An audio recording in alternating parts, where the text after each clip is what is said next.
De volta com o nosso programa Cidadania, um programa sobre o cidadão e seus direitos. Hoje tratando de temas tão importantes relativos às eleições de 2018, as eleições gerais, que nós escolheremos presidente da República, governador, senador, deputado federal e deputado estadual. Aqui com esse super expert, chefe do cartório eleitoral da 33ª Zona, mestre em Direito e um exímio conhecedor de Direito Eleitoral, doutor Luiz Sérgio, né? E justamente, Luiz Sérgio, a gente quer perguntar que houve, inclusive, modificação com relação aos prazos, houve modificação com relação à estrutura, poderia ter avançado bem mais, eu sempre digo, você sabe que eu sou bem crítico a essas duas últimas reformas, que para mim não reformaram a essência do que deveria ser reformado. Para mim é mais mídia se chamar de reforma. Quando podem ocorrer as convenções partidárias e o registro de candidatura? Bom, esses prazos permaneceram inalterados diante da reforma de 2017. Então, são prazos que estão em vigor desde a reforma de 2015. Mas que já é uma mudança grande, né, Luiz? 2015 foi uma mudança bem grande, que ela representou uma mudança grande porque ela encurtou bastante o período de campanha sob o pretexto de baratear as campanhas no Brasil. Né? Uma campanha que era de 3 meses. Gostei do pretexto aí. Sob o pretexto de baratear, né? Porque não deixa de ser uma faca de dois gumes, né? Porque se por um lado barateia, por outro lado dificulta o acesso daqueles que são mais desconhecidos do público, né? Que antes tinham 90 dias e agora passam a ter 45 dias para se apresentar e levar a sua proposta ao eleitor. Então, respondendo a sua pergunta objetivamente, os prazos para a convenção, para quem não sabe, convenção é o ato realizado pelos partidos, pelo qual ficam definidos, né, de maneira oficial os candidatos que ele levará a registro perante o judiciário. Então é uma grande reunião onde os partidos deliberam acerca de seus candidatos. E que nós dois, em específico, sabemos que na prática não acontece nada disso, né? Porque nós dois estivemos em loco em várias convenções e vimos coisas totalmente diferentes do que você está dizendo aí na teoria. Infelizmente, eu estou falando da teoria, mas a gente sabe que na prática, no Brasil, a decisão vem de cima para baixo. Verdade. Já se chega à convenção com todos os nomes decididos. Exato. Nós vimos claramente, como se fosse hoje, em algumas convenções, quando eu liguei para você do lado da convenção, pô, eu disse, doutor, pelo amor de Deus, aqui eu estou perdido no meio, só que a gente vê aqui é confusão, é cachorro-quente, pipoca, todo mundo vendendo tudo, e eu não consigo encontrar nenhum candidato, só vejo o povo aqui. Não é verdade ou não é verdade? Eles já chegam se declarando candidatos. Chegam lá para assinar um livro de ata, né, e muita fotografia, muita sem discussão de nada, que a ideia da convenção é verdadeiramente você prestigiar a política interna. Tanto é verdade que o prazo do registro de candidatura foi encurtado, mas para que a gente estabeleça reuniões internas para haver uma maior democratização dos partidos. Pelo menos na eleição de 2016, a gente não viu isso, espera que possa haver eleição, uma mudança na eleição de 2018. Inclusive, eu vou até fazer, eu vou ser justo com um partido aqui em Mossoró, das convenções que nós visitamos naquela época, em 2014, em 2012, apenas um partido fez, digamos, como manda o figurino, né? Colocar em votação quem seria o seu postulante ao cargo de prefeito. Eles colocaram em votação, eu fiquei até estarrecido. Impressionado. Primeira vez na história que você viu algo acontecer como previa a legislação. Exato. Um único partido deliberou, colocou em votação, colheu os votos, apurou os votos e definiu o seu candidato a prefeito, e o perdedor ficou como vice da chapa. Achei interessantíssimo, elogiei o partido até, porque isso me surpreendeu. Mas, respondendo à pergunta, as convenções se realizam de 20 de julho a 5 de agosto. Antes era em junho, agora é 20 de julho a 5 de agosto, e o registro perante o judiciário 10 dias após, 15 de agosto.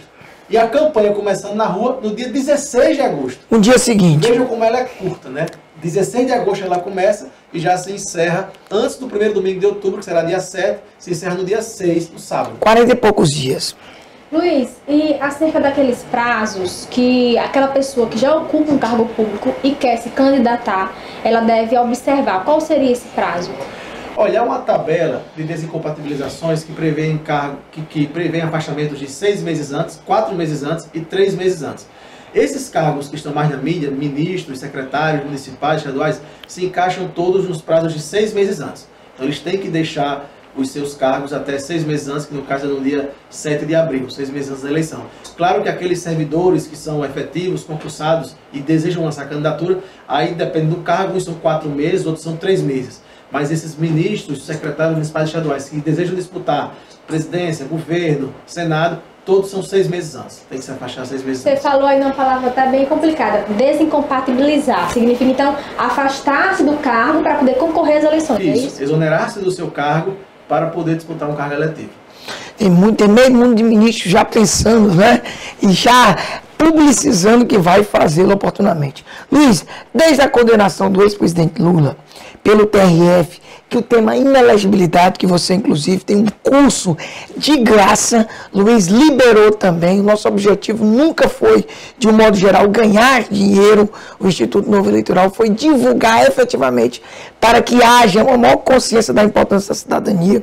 Esse tema que você tem um curso lá no site Novo Eleitoral, inelegibilidade, passou a ser um dos mais discutidos, bem como a própria ideia da lei do ficha limpa. Então, de forma sintética, você que é um expert do assunto, explique para a gente o que é inelegibilidade e se pelas regras atuais, né?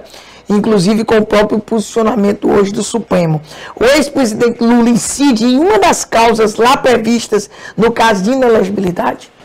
Olha, o tema da inelegibilidade é um dos temas mais instigantes, interessantes e complexos do direito eleitoral. Quando você para estudar inelegibilidade, você vê que tem conteúdo suficiente para ser uma disciplina própria dentro do direito eleitoral. Tão complexo que o tema é. Você tem livros no mercado só sobre inelegibilidades. Então, assim, foi um tema sobre o que eu já me debrucei bastante, né? Eu lecionei aquele curso lá. Está disponível no site. Então, inclusive, de graça para todo mundo. Isso. Nosso espírito. Inclusive, quanto à situação concreta do ex-presidente Lula, eu posso afirmar categoricamente que com a publicação daquela decisão, ele se encontra no momento em que estamos aqui gravando esse programa, ele está inelegível. Eu não sei o que vai acontecer daqui para a eleição, mas ele se encontra inelegível por força da publicação da decisão que o condenou no processo criminal pelo TRF da 4ª Região.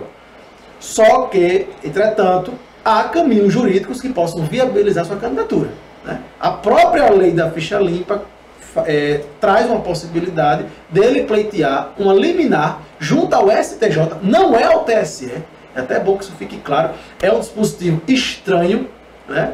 Há quem diga que esse dispositivo é até inconstitucional, porque matéria de inelegibilidade era para ser afeta a Justiça Eleitoral, e não ao STJ. Mas, da maneira como ficou na lei, artigo, se não me engano, 26C, prevê que aquele que se sentir prejudicado com a inelegibilidade resultante da condenação possa pleitear uma medida ao STJ, uma medida liminar, que suspenda a inelegibilidade resultante da condenação. E se o candidato... Que em tese é uma inelegibilidade automática, né? É automática. Por força da condenação por órgão colegiado, que é a aplicação da lei do ficha limpa. Aplicação direta, incidência clara, imediata e direta. Não há nem... É muito cristalina essa situação. Interessante que a maioria dos... Com todo respeito, eu aqui não quero polemizar, mas eu me lembro como se fosse hoje, a maioria dos caciques do Partido dos Trabalhadores, inclusive o próprio presidente Lula, foram tão entusiastas da época da aprovação da lei da ficha limpa, e agora essa lei já é demonizada. Interessante como as coisas mudam nesse país. Inclusive foi sancionada por ele. Por ele. Mas muda, agora já não presta, é inconstitucional. O Supremo já disse várias vezes que é constitucional, mas não presta mais. Luiz, então, em termos práticos, através dessa liminar, Lula pode registrar-se candidato, pode fazer propaganda eleitoral? Pode registrar-se candidato e pode iniciar campanha eleitoral. Logicamente, se ele insistir nessa candidatura, a gente já pode antever uma guerra de liminares na justiça. Ora candidato, ora não candidato, ora candidato, ora não. Fica então, assim, uma confusão a população. Será um tumulto. Se ele insistir nessa candidatura, eu já posso antever nesse momento, agora em fevereiro, distante, que será um tumulto judicial essa eleição.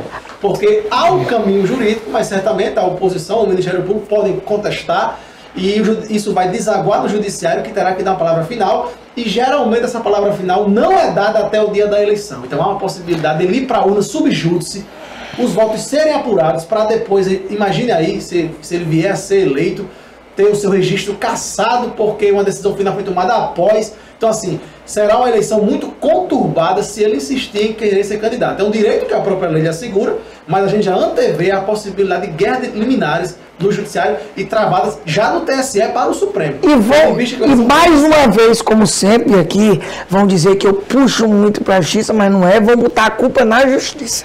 Sempre a justiça é a culpada.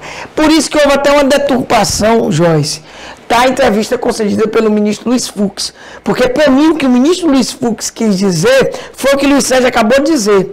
Ele não defendeu uma irregistrabilidade, ou seja, o candidato ser irregistrável, não. Ele defendeu justamente a antevisão, pela literalidade, inclusive, da própria lei. Mas, enfim, né? Aí se deturpou totalmente, até porque a gente não fala de inelegibilidade, nem de impossibilidade de não registrar em concreto, até porque todo mundo pode pedir o registro. E aí só vai ser aferida se há as condições constitucionais, né, as condições de elegibilidade, se incide em uma causa de inelegibilidade no próprio registro propriamente dito. Você tocou aí em liminares, eu quero insistir um pouquinho, ainda que dá para falar rápido para a gente finalizar. No estado de Goiás, por exemplo, juízes eleitorais concederam liminares permitindo que interessados possam concorrer sem ser filiado a partido político. Como encontra essa discussão atualmente, vão poder concorrer mesmo candidatos sem filiação partidária? Olha, eu sinceramente acredito que não vai passar de decisões monocráticas isoladas lá de Goiás. Realmente eu vi essas decisões, são decisões inéditas. Pela primeira vez está se abrindo essa discussão no Brasil, esse debate. Nunca se debateu muito bem sobre isso, dessa possibilidade de pessoas sem partido vir a disputar eleições. O ex-ministro Joaquim Barbosa era até um defensor, né? Chegou a dizer que se declara que postularia um cargo de presidente no dia que isso viesse a valer no Brasil. Então o próprio Joaquim Barbosa via com simpatia essa ideia. Mas eu não vejo como isso venha a prosperar, muito menos para essa próxima eleição. Acredito que o juiz que decidiu dessa forma, ele quis mais foi instigar o debate, né? Ele sabe que essa decisão certamente, fatalmente será reformada, até porque não há previsão constitucional de uma candidatura avulsa. A Constituição é muito clara quando exige a filiação partidária, de modo que a Constituição confere esse monopólio das candidaturas aos partidos políticos. O STF vai enfrentar. Isso vai desaguar no Supremo. O Supremo já existe ações próprias, inclusive uma delas assinada, né, pelo Modesto Carvalhosa, isso, que já se anunciou como candidato, ninguém sabe se ele vai manter, mas ele já assinou essa ideia de candidatura sem filiação partidária. Nós vamos para um breve intervalo, voltamos para o último bloco. No último bloco nós vamos fazer bem mais perguntas, vai ser uma coisa mais, vamos dizer assim, mais pai-bola, para que você seja efetivamente mais informado com relação às regras das eleições de 2018. O programa Cidadania volta já já. Só um pedacinho aqui no intervalo. A gente está de volta.